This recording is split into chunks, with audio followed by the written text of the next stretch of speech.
I believe at ASP and what we have done is tried to raise the bar from reasonable to good, sane, sober, moral, prudent. Now more than ever, you need trusted coverage to help you win the fight after the fight. The company I trust and recommend is Firearms Legal Protection. They offer discounts on all their plans at the link in the description. I recommend the premium plan. What a great question. So I'm going to repeat the question here. We have an attendee here who is disabled, but his question was, so he's got significant disability, but can often pass for abled. And so sometimes he does get accosted and has there's those ego things that happen. And so in his case, disparity of force is an issue. At what level does that disparity of force come in in terms of what he would reasonably be allowed or thought reasonable to do? So I think that's a great question. It is. And now I'm going to do this. You remember the old Swami from Johnny Carson? Terry's answer is it depends. Terry? Let me think about this. It depends. Yeah. Now, is disparity of force a real thing? It is. It truly is. I'll give you an example. John knows my eldest. He's what, 6'3", 6'4". He's a big dude. He's a big dude. Don't let him know I said that. Yeah, he thinks he can take me, but Nah. I'm all of 5'11", but that's a whole nother story. But I bring that up to say this. If I see someone that is coming at me, and let's say there are 3 people, right? Let's say you don't have any disabilities whatsoever, okay? And you've got 3, 4, 5 people coming at you, and they're saying that they're going to harm you in some kind of way, right? Is that a disparity in force? Absolutely. Now, what if it is what if you're a 6'5" male and you have a 5'2" woman coming at you saying she's going to kick your butt all over town? It depends. It depends, right? But how many of you would say, you got a 6'5" guy who pulled a gun on a 5'2" woman? How many, by show of hands, would say that's a disparity in force? And it's not cool, right? Yeah. The example I like to use is, okay, somebody coming at you with a knife, I would say, wow, man, that's a deadly force. That's a deadly threat, and I can use deadly force to stop that threat. Now, what happens when it's an 85-year-old woman with a walker, and she's got a knife in her hand, and the rest of her hand is around her walker, and she says, you come over here, boy, you gonna limp back, I'm gonna get over, I'm gonna cut you. He does that good, doesn't he? Right, and she's walking, walking, she's got the little, tennis balls on the side of her walker. Ooh, boy, I swear to you, piss me off, I'm gonna cut you. And now if you go, oh my God, and I draw a gun and I shoot her 3 times, is that reasonable? Of course it's not reasonable, right? So in some sense, I think we have it in our mind and we recognize that what's required here is that we be reasonable. What would a reasonable person do in that instance? I believe at ASP and what we have done is tried to raise the bar from reasonable to good, sane, sober, moral, prudent. What would a good, sane, sober, moral, prudent person do? Right. And I know people have been asking me for merch that says that stuff. Stephanie's working on it, okay? But would a good, sane, sober, moral, prudent person put in that situation do what you did? Or if I put Ned Flanders in that situation, how would Ned handle it?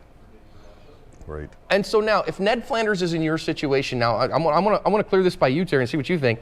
So I say, wait a minute. Somebody who their physical body doesn't work like other people's physical bodies, is it more likely for them, if somebody attacks them physically, for it to do a greater amount of harm to them? Yes. It seems like that's reasonable, right? So that they would be more cautious of being assaulted because of the higher likelihood of significant injury that would more likely put them in the hospital, that would more likely lead to permanent disfigurement, that would more likely. So the bar then of when must I use force is lower. But that's only because the same reasonable standard applies to that person in their actual situation. Right. Now, there's gray here. And so you might get a prosecutor that says, I don't think that objectively your disability is as significant as you think it is. So then that's where you'd get experts that would come in and would Right. talk to them and say, no, I'm an expert and I'm a physical therapist and I'm, this thing. And because of his bone density, and he knew that, and this, that, and the other thing. And, you might have to do that. But at the end of the day, would a reasonable person in your exact situation, knowing exactly what you knew, act in that way? And one thing I've been saying a lot is, we as firearms owners, one of the things we love to do is follow rules, right? I mean, think about it. In order to get a concealed permit, you have to have been a good person, no felonies, et cetera, et cetera. There are certain hoops you've had to jump. We always believe in rules, right? Law. And the law is black and white. In other words, listen, I'm going down the road. It has white lines. I know if I need to pass, I need to use a turn signal, correct? I come to a octagon sign, it's red, I know to stop.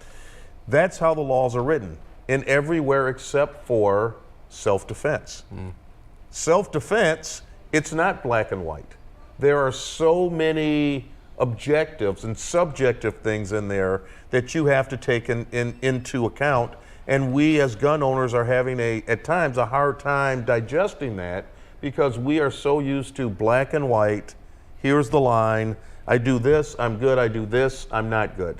And unfortunately, the way the laws are written, it's not that way. It's very subjective. Yeah. And so in the case of somebody who has a physical disability, now that could be a genetic physical disability. That could be, I had an injury, so I've had, screws put in my neck. And I know if, my doctor has told me, if I fall off a ladder, it'll kill me. If I hit my head on the ground, I'm dead. I'll never make it to the hospital. So that guy balls his fist up at me, I know for sure it'll kill me. Now, knowing that, if that is all true, then that makes it reasonable that somebody balls their fist up at me and I'm reasonably sure they're gonna punch me, that I probably have to use deadly force to stop that immediately, otherwise I'm gonna die. Right. But me without those disabilities, I can't use that. I don't have that same thing. And so do you see how the standard is identical? But of course the application of the standard will change, right? So I've got, my friend Tessa over here right behind the camera, and she's a wee lady. And so, and she's, small. And so, if I, as a trained martial artist, walk up and punch her in the face, that's very likely to break a bone in her face, to put her in the hospital, because again, bigger, stronger, male, more upper body strength, those kinds of things. The same is not true in reverse.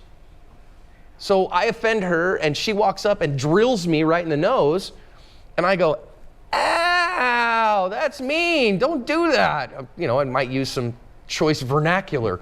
But do you see how that difference? It's the same standard, but it's an individual application based on the individual.